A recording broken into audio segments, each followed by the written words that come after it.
Welcome to The Human Code, the podcast where technology meets humanity, and the future is shaped by the leaders and innovators of today.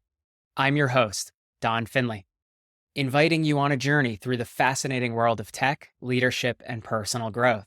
Here, we delve into the stories of visionary minds who are not only driving technological advancement, but also embodying the personal journeys and insights that inspire us all. Each episode, we explore the intersections where human ingenuity meets the cutting edge of technology, unpacking the experiences, challenges, and triumphs that define our era. So, whether you're a tech enthusiast, an inspiring entrepreneur, or simply curious about the human narratives behind the digital revolution, you're in the right place.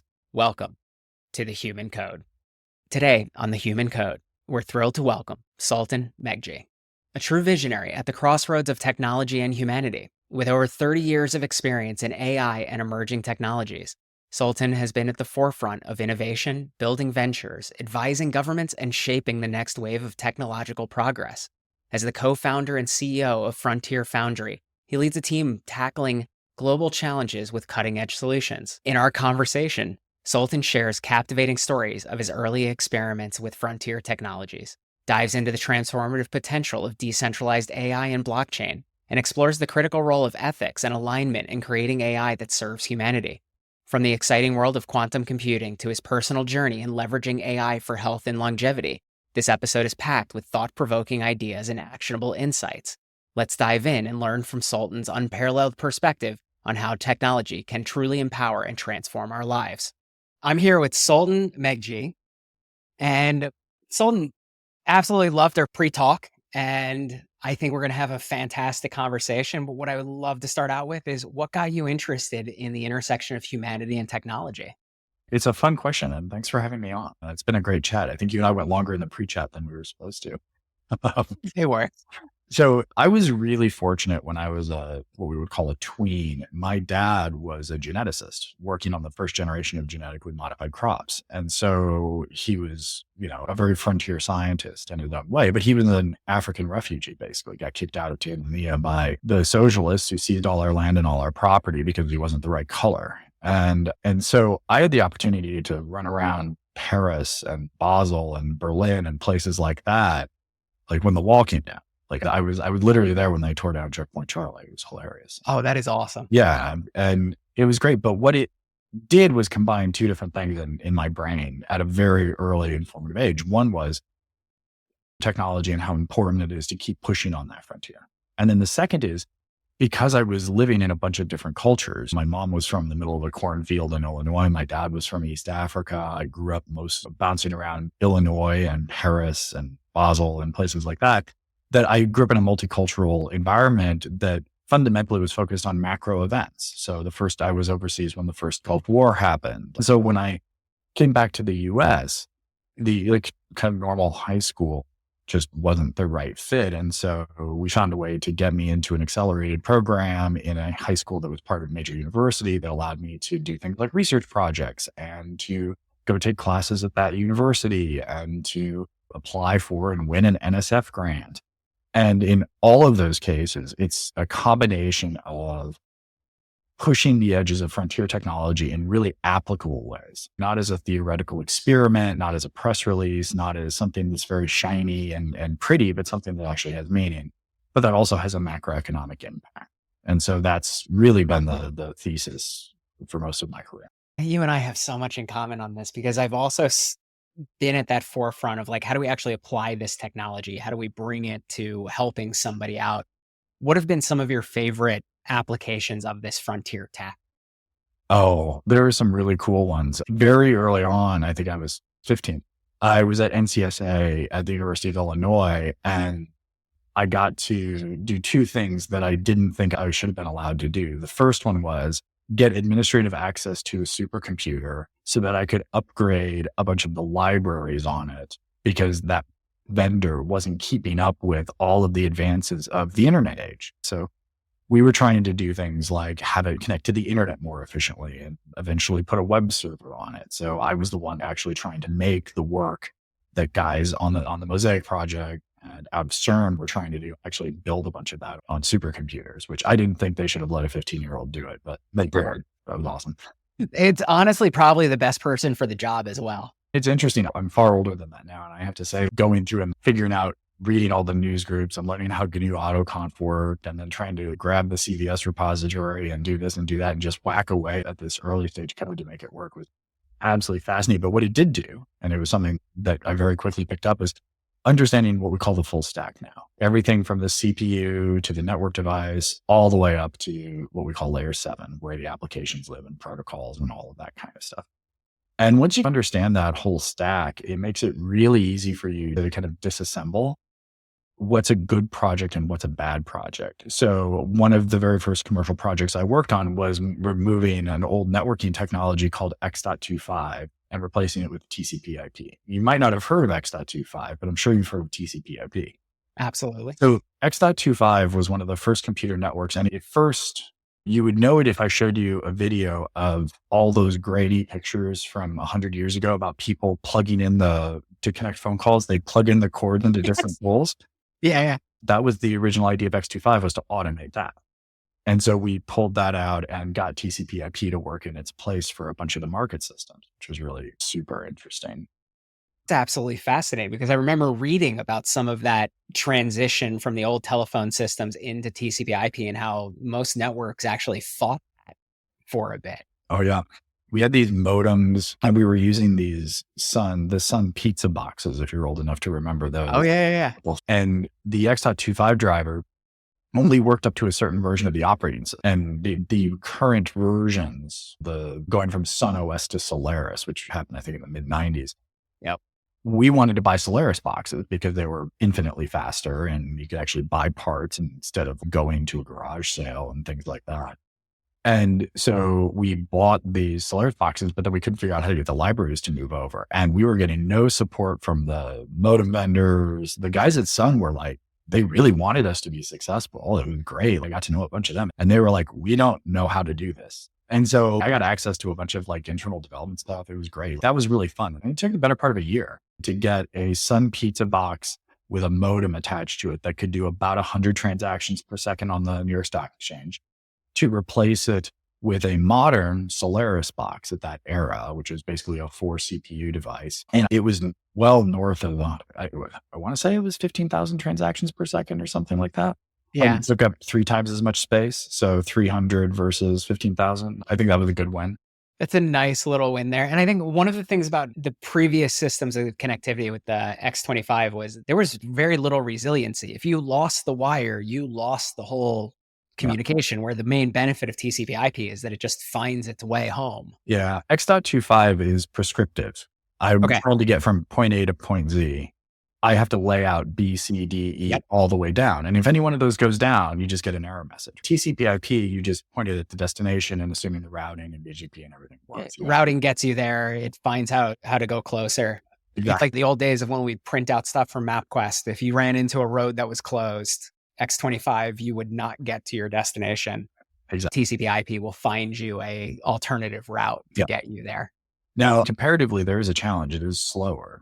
TCP/IP is, and that's why we use UDP so much. So the video that you and I are talking over is not being transmitted on TCP/IP. It's being transmitted on UDP. And it's fundamentally because TCP/IP will guarantee that it will get you there as long as the physical wires are there and that the network is configured. UDP is the pray and spray kind of idea. It just shoots it out there. And so I always love it when like the Wi-Fi gets wonky at home or something. And one of my girls is like, oh, why is it all blurry and everything? And I start explaining it. I get about 30 seconds into it. And then I realize that I just bought myself a trip to Sephora to make up for nerding out in front of a 10 or a 15-year-old. That is absolutely fantastic, because I've seen for some of my friends, the eyes glaze over when you get into these conversations as well. Now, I know we've been spending some time in the network stack. On to today. I know you're a big proponent of crypto and blockchain as well, and then also an expert in AI too. Yeah. How do you see those playing into our technology stacks of today and the future? This is such an interesting question because most people don't combine those 3 topics into one, right? Oh, they have to be. Well, you and I understand this. There's probably a small millions of people who feel the same way, but if you go back to the early days of the internet, the computer that you were browsing the web on also was running a web server, and you would run both of them. And that's how it worked. It was decentralized. And so to me, one of the things about the crypto discussion and the current iteration of the blockchain technologies, it's a modern way to get back to that by moving things that were historically at the network layer up to the application layer, right? The Yep. problem is the use case set is so broad and the economics of it, of the current version of the internet are so tied to these highly centralized environments that that's where so much of the friction and the angst comes from. So think about it like this. In the 80s and into the 90s, every business had a mainframe, or maybe two or three. Yep. And they would have their terminals and they'd have their things scattered, whatever. And then they would put PCs on people's desks where they would work on Lotus 1-2-3 or WordPerfect. I'm digging deep on old. You have some old tech going on there. Yeah. Like on PS2 IBM devices. Speaking of IBM, there we go. That's the first, the second computer I ever owned was one of those. And then we move forward 15-ish, 20 years. And now guess what? Every company has clouds. All the devices have these endpoints. And guess what? People are still using Excel and Word. Yeah. And you're still fundamentally trying to put things in instead of a physical centralized data store, the logical centralized data store. And guess what? IBM is still making a lot of money. And the fundamental thesis of having a highly centralized enterprise technology base is there. The thing about AI and crypto right now is that it removes a huge percentage of the use cases and needs of those highly centralized environments. And so I have a fairly modern MacBook Pro. It's what I'm talking to you now on. I use this machine for exactly three things. And in any other point in my life, I would have needed multiple devices, a variety of other technologies that I couldn't put in my backpack, get on a plane, and still be as effective on. Number one is I have a fully internet capable device. I can do all of my collaboration tools. I can do I can email. I can watch a movie. I can do all the normal stuff we do with technology. Okay, that's great. Second thing is I can run an entire artificial intelligence stack, not connected to the internet. And that's what I don't think a lot of people realize. I think a lot of people think you have to go to the name brand AI firms to get access to this technology. The fact is you don't. Not at all. I am running, as we speak right now, a analysis of a bunch of bank regulatory data on a high quality generative AI platform that doesn't have to be connected to the internet. It's entirely secure and it's just running on my laptop. And you and I are still having a very straightforward conversation. I'm not glitching on. Okay. So that's the second thing I can do with this device. The third is the hard drive is big enough that if I pick a domain, I don't know, market regimes or bioinformatics data or bank regulatory data, like I was just talking about, or any of these others, there is enough hard drive space that I can put everything I need on that hard drive. You can put me on a plane without Wi-Fi for 8 hours, leave me alone. And no matter what your skill set, with nominal preparation, you can go from zero to a fully running application that will replace a huge percentage of what's out there in terms of the existing application set. The challenge that people have is the economics of our society, as you and I were talking about before, aren't really wired for that. And this is one of the reasons where the crypto conversation becomes so dangerous, because by me doing all of this on my laptop, no big venture firm is making $1 off of me. No big enterprise tech company except Apple is making any money off me. And it was a single capital expense. I'm not paying tens, hundreds of dollars a month, thousands of dollars a month for this technology. Now I'm unique because I'm still able to do this myself, but COVID in particular, the last 5 years, we have seen a radical improvement in the tooling people can use to build applications, whether it's the simplest thing in the world or taking an existing code base like Wolfenstein or Doom or Tetris and porting it onto something ridiculous like your watch or whatever. All of that is readily available at your fingertips. And so the third thing that the little cherry on top that I don't think a lot of people realize is that the confluence of everything you and I are talking about is around open source and open source technology. And I am on GitHub on a daily basis, literally a daily basis. There are projects I sponsor. There are some projects that I try to contribute to, but more it's thoughtfulness versus code. Yeah. Probably safer for everyone. But the reality is, if you look at what AI is giving us, where hardware has come in the last 25 years and the thesis behind crypto, I could run an entire central bank on a laptop if I so chose. Oh, that's a sexy argument.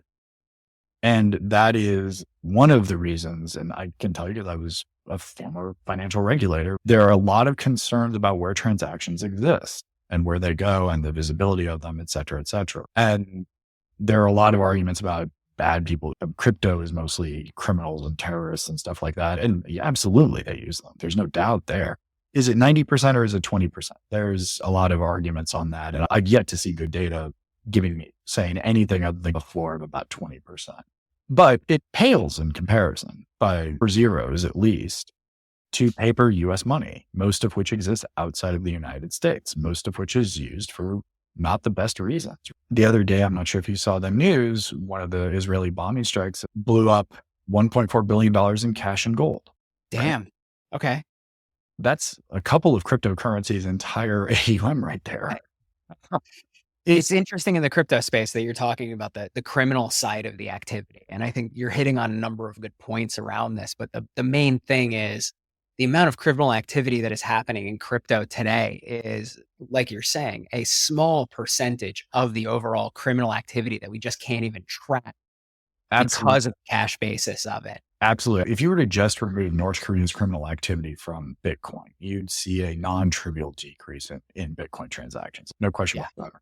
If you got them away from the yuan and the US dollar, which they use for all their gray market and black market acquisitions of technology, cars, products, et cetera, you're still talking many zeros more in fiat currency versus in digital assets. So playing off of this, we're now at a point where you can actually host the LLM on, whether it's Llama, Mistral, whichever one of the open source ones that you're actually going after, name. Or ours. We have a nice one too. I have to put a plug. Oh yeah, please. Frontier Foundry has a really nice one too. Oh, and I do love the fact that you're actually doing the work of many people on your laptop, running it right now. We are having no lag in this conversation. None. I personally run local LLMs as well, mostly for the standpoint of treating it to be Carl Jung. Mm-hmm. And then I got a nice local therapist because I'm definitely not putting that stuff out onto the web as well. And that's the privacy, my ownership of data, not getting it out. This is where I think if you and I were to go down the vein of talking about kind of the beltway and kind of the struggles on regulation, on new legislation around this. Just a few years ago, everyone was up in arms about personal data around social media, especially with children. And we seem to have forgotten that argument entirely. And we're letting so many of these big public cloud AI companies just run amok, grabbing all of this data, absorbing all the questions from everyone, and then using it to train their models. On the Frontier Foundry side, most of our customers live in regulated environments. And there's some sort of external stakeholder they have to be beholden to. And in every single case, we got that deal when I fundamentally pointed out that I have no idea what you are using our technology for. It is on your computers. It is in your four walls. It does not call home. It does not need to be connected to the internet. I will sign in blood, and you can take it to any court in the universe that we have absolutely no visibility. You can find the best hackers in the world, and they will be able to demonstrate that there is no data leaving their four walls. And the fact is, a lot of companies out there won't say that. They'll hand wave. They'll use 800 different ways to say it. But the fact is, I don't trust them any more than I trust a social media or a internet search company not to take my searches and use it to then serve me advertising, because that is the only economic model that a couple of these big tech companies has that actually works. We give similar advice to our clients as well. And we walk it into 3 different buckets. One is you don't care. And so we say, hey, go right to OpenAI. If you don't care, fantastic. Yeah. The second one, or on the other side that you're talking about as well, is that you want to have control over your data. You don't want to be handing it out. And we recommend local implementations as well. So that for the exact same reasons that you're talking about. But we also offer like a middle of the road option where you're like, you know what, you care about it, but you're actually okay with a legal framework that is beholden. And so OpenAI does have contractual obligations. Their license basically says that they're not going to use your data if you call it through the API. You can flip off some things, right? But there's a trust factor that goes into that. So we usually recommend that people go to Microsoft because Microsoft has more to lose by violating your trust than OpenAI does, and you'll get the same models. It's really interesting you say that, because we have the exact same 3 deployment methodologies. We have fully local. It's used for a variety of people who maybe aren't connected to the internet because they're in places that doesn't have it or whatever. We have a bunch of people who just run it inside their own data centers or a closet in their office or whatever. And then the third for us, though, is actually us running something for them. And could it be hosted on Azure? Sure, no problem. Could it be hosted on AWS? Sure, no problem. The challenge, and here might be the difference between the two companies, which is this is a fascinating tangent for us to go on, is we're quantitatively focused and deterministic. We find that the vast majority of LLMs out there are just too probabilistic, and 2 + 2 equaling 4 99% of the time is usually okay if you're doing the equivalent of a Google search, which is what most people use ChatGPT for. The minute you do something that goes into a regulated context and you have to go to, let's say, the SEC or Congress and say, the AI did the following work, came to this decision, we took its advice and did the following things. 2 + 2 equaling kumquat 1 out of every 1,000 times was really bad. It's not good. Right? Yeah. And so we've spent 2.5 years basically building highly quantitative oriented, high accuracy technologies. And that's why we don't compete with any of the companies we've really talked about, because our customers have very narrow use cases that they want very specific solutions for, but they have to be accurate every single time you run it. And no matter how often you run it, you need to get the same exact answer.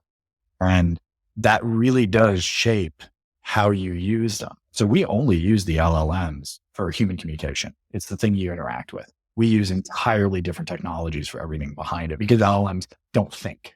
No, they're probabilistic machines. And basically, even if you have the temperature turned way down, you can't get a deterministic solution from them. But they can help communicate, summarize, translate for the most part.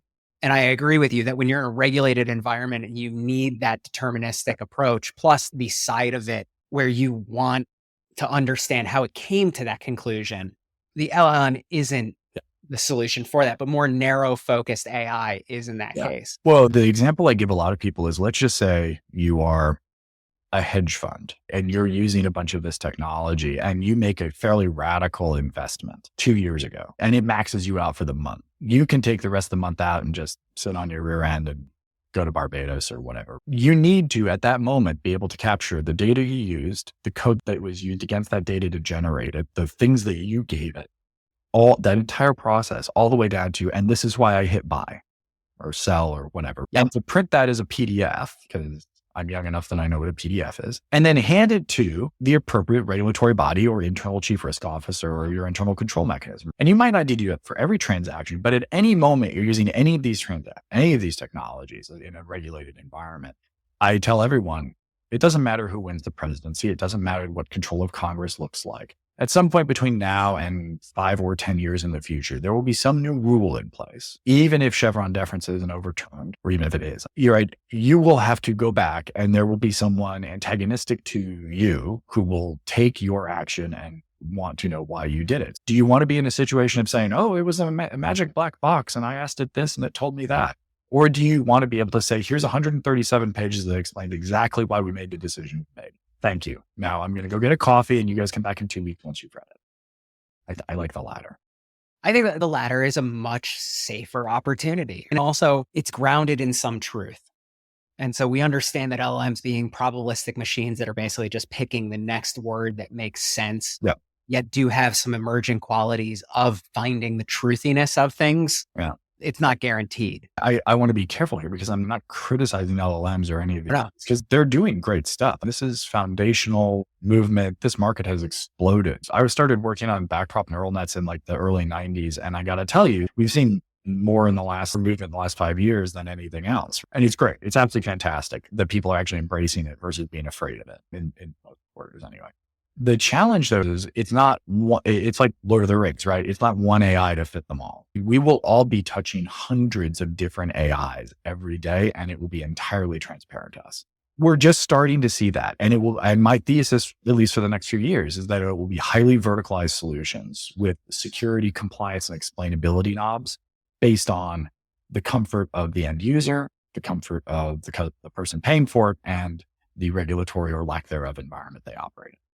So I love this because you just gave me the perfect transition. There's an industry that I think we're both passionate about, longevity, and how the technology can play into the longevity aspect of this. And really what I see is we have centralized repositories, we have centralized corporations, social media companies are selling our attention. Absolutely. And so therefore they want our attention. And my big focus for AI and LLMs right now is how do we get the AI to be aligned with the individual instead of aligned with the corporate interest. And maybe there is an alignment between everybody, but at the same time, I want the AI that I'm working with to want to see me achieve my goals in comparison. And I'm wondering how that plays into longevity, or like where you're focused in that area. Well, you're hitting on a really cool thing that I don't talk about incredibly publicly, but over the last 3.5 years, I've lost basically 50 pounds. Congrats. I am the healthiest I have been since I was probably 15, 16 years old, something like that. And I did a whole bunch of different stuff, but the anchor of it was having access on my laptop, not calling home to some corporate overlords or an insurance company that would try to raise my rates or aim me at a drug that they got a special deal on, or all this kind of stuff where I don't know what their motivations are, because their motivations most of the time aren't actually having us live longer healthily. They're not focused on health span. They're focused on just pure length of life. And the sooner you have a chronic issue that requires a prescription, the better off they are. And so I have done every genetic test imaginable. I've done exome, whole genome. I've done all of that. And a decade ago, I worked at a little biotech company, and it took us a baby cluster to analyze a single exome in 45 minutes. With the same computer I'm talking to you on again, I can take my whole genome, do the entire analysis if I so choose. It might not be done in 45 minutes, but definitely be done in a day. And I can go in and I can say, oh, I have my own opinion about this database of genetic data because I know something about that university, or I know something about that research group, or, hey, I already know that I'm genetically predisposed for X. And it allows me to be an informed consumer of that medical ecosystem. And so I've built a program that I've run myself through, and I'm still running myself through, that I'm eventually just going to start posting on Substack or something. But it's a combination of molecular diagnostics, nutrition, exercise, and supplements, basically. And I've probably put 40 people through this. None of it's clinical. Don't think for a second that I'm a doctor or anything insane like that. But everything is over the counter. Everything is something you can buy retail. And every single one of them is something that, as long as you are compliant with what it is telling you, you will see a positive impact.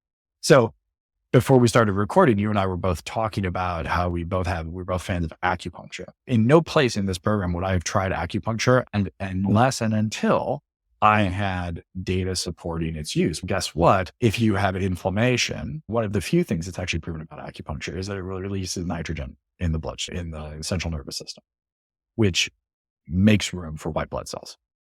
So no matter what, it's actually not a bad thing, because you're always producing white blood cells. And that's the first thing to rush into a gaping hole in part of your bloodstream, because that's how you scab and stuff like that. But I'm not one of these crazy people who spend like millions of dollars a year and 47 pills a day or anything like that. I literally, between a combination of 3 different genetic tests, including I did whole genome, I did an exome, and I did a couple of different microarray panels. I did a whole bunch of different blood work.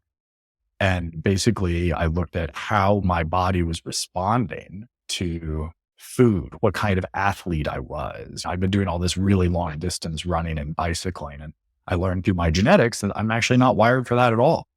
Like, not at all. I'm a burst athlete.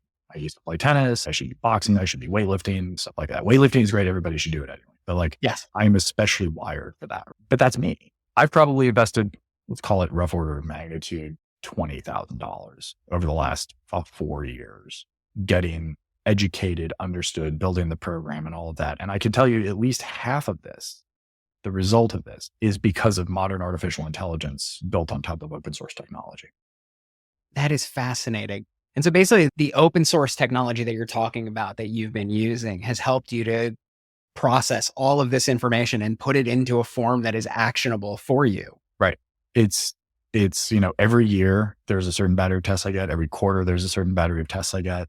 Some stuff is really straightforward. Like, a lot of people who don't know this, and you'll notice it in people who they have a deficiency. And you'll notice it when somebody perks up after they eat a steak, and their color gets better if they eat a steak. That's a B12 deficiency. And especially if you're vegan or vegetarian, it can be really hard to make sure you get all the B12. So take a B12 supplement. Nothing wrong with taking too much. Your body will get rid of any excess. But there are genetic markers for that. There are a lot of genetic markers that are in the gray area. We don't yet know what they come with. So just eliminate those. There are certain research institutions that I'm not the biggest fan of. I don't, there are certain researchers who I'm just like, your research is never repeatable. If you write a research paper and you don't put all the data up there and the code up there and show somebody how to duplicate the exact result you got, especially if it's government funded, it's hard for me to take you seriously. And there's an entire cohort of people who do that. And because they're trying to protect IP and they want to launch a company and they want to be, the next George Church or someone like that, which is fine. But I don't think that's useful. I'm very strongly on the side of if the government pays for the research, that information should be made public. When I share the same opinion on this, I'm a huge proponent of any government funded research needs to be reproducible, but also that we have an entire reproducibility problem across the sciences. We do. And that we don't promote that aspect of it. So it's slow moving. Before we started recording, we were talking about how long it takes legislation to pass, how long it takes regulatory change to pass. And I think NSF, FDA, NIH, Department of Energy, DOD, those are the biggest research funders out there. I do think that they should all demand of all research that it is at minimum given back to the funder, and then the funder can make that decision. For example, if the DOD is funding you how to make UFOs, maybe don't post that on the internet. Maybe, but like the DOD should be able to take that, drop it in Area 51 and show the other aliens and know that it's okay. It's a great example. Well, the topicalness of UAPs is just hilarious, isn't it? I ended up becoming really spiritual after 2018. Kind of went from full agnostic to the other side of the spectrum and dove in. And one thing that I was always really surprised about is how the spiritual community in itself was very accepting of any bit of information that kind of validated their ideas. Yet at the same time, there's a lot of interesting stuff that's out there. Well, we live in an infinite universe. Like the basic physics of what we know is that we live in an infinite universe. So it is almost impossible to prove anything, but it is impossible to disprove everything. And I grew up in a household that had every variety of Christian you can imagine, from Catholic to waving generally on Easter. I have Muslim in my family. I have Jain in my family. I have Jewish in my family. I have Wiccan in my family. But you just cover the gamut. Yeah. And guess what? 99% of the time, it comes down to being a better person. Use the stuff that's helpful, that makes you a better person than not. And I'm certainly a person who, in some cases, it took me longer to get down that journey than I should have. But I got to say, especially once kids enter the conversation, which is a trite way to say, but also in the face of what we see every day around us, the more extreme behaviors are getting a lot of airtime. They're getting a lot of time on the social media platforms. And frankly, I just don't want any of that. I actually started watching the evening news again not too long ago. And I got to tell you, it was soothing because it's 22 minutes once you exclude all the idiotic political commercials. And it's really just, hey, this is what's happening around you, all this kind of stuff. I'm sure you've got some app on your phone that tells you the global, international, important stuff. Oh, there's this festival happening this weekend, or this road's being closed or something, just like the stuff so that your daily life is a little easier. And so I like watching the evening news, and I like watching, and this is a total name drop, I really like watching CBS Sunday Morning, which is probably a code that I should retire soon.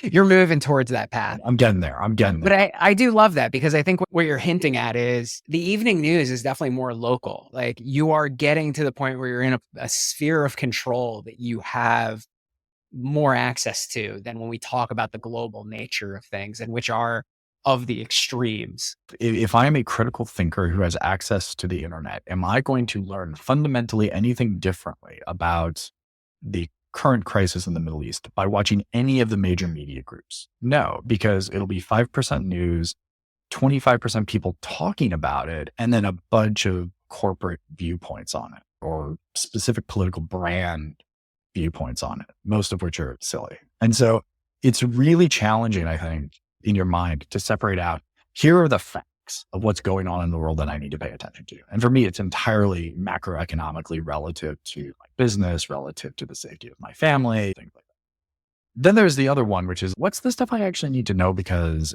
as soon as I hang up with you, I'm going to do school pickup.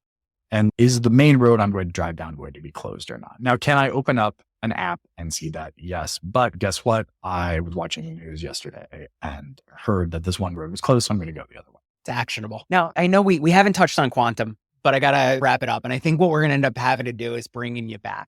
So for the audience, let me know if we should have Sultan come back and we'll make that happen so we can dive into the world of quantum and what's going on there, because you're also an expert in that space. But in the meantime, what would you recommend that our viewers do to be on top of all the change that's coming about in our environment based on what's happening with AI, what's happening with quantum? How can they prepare themselves? It's a great question. And we could probably have like you said, there's probably an entire episode on that. But the basics of cyber hygiene that are well known, don't reuse passwords, use multi-factor authentication, all that, get those systems in place. And if your parents, get your kids to have those systems in place, because at some point in the next few years, the entire encryption infrastructure that we are using is going to get replaced. Okay. All of it. It's called RSA currently. And it's not because it's bad. It's because quantum computers will have industrialized how to break it, and bad guys will have access to those technologies, or people who come from nation states that are in competition at minimum with us and want all of our data. And there are examples, but you don't need me to tell you what those. And so just know that it's coming. And just the other day, a paper was released by a bunch of researchers that showed that a quantum computer connected to one of the big cloud providers was able to actually break RSA mathematically. They didn't actually do it, but they showed that there was a way to do it. And it's actually on a kind of a slower, older quantum computer. The ones that are out there in the real world and that the Chinese have put in orbit and stuff like that, because they've had them up there for a few years, are far and away more advanced than this. And so that the article that came out the other day really just made me focus on being, you've got to be quantum ready. And in doing so, you've got to take care of what you've got right now. And if you're a corporate person listening to this, the easiest way to think about this is if you have a piece of hardware in your shop that's older than 2018, you're going to have to replace it because that machine won't be fast enough to run the new math. That's the easy answer, because lattice encryption, let's say you decide to go down that one, which is one of the potential replacements, 10 to the fourth, more computational needs. If you're running it on an i3 Intel or something like that, you might as well cook an egg on that. Yeah. You're not moving very fast on that one. Yeah. And the cloud may or may not be the right solution for you, depending on what you're trying to do, because there are going to be places where the regulators are going to say you can't use the public cloud environments, or you have to use such a restricted version of them that they become cost prohibitive. And it's just easier for you to buy a $3,000 server and put it in the closet in your office. So I would say being ready for quantum is first entirely about cyber hygiene. Second, it's about knowing the inventory of your technology and what's old and what's needing to be replaced and all that kind of stuff. And the third is fundamentally around making sure your people are trained for good habits.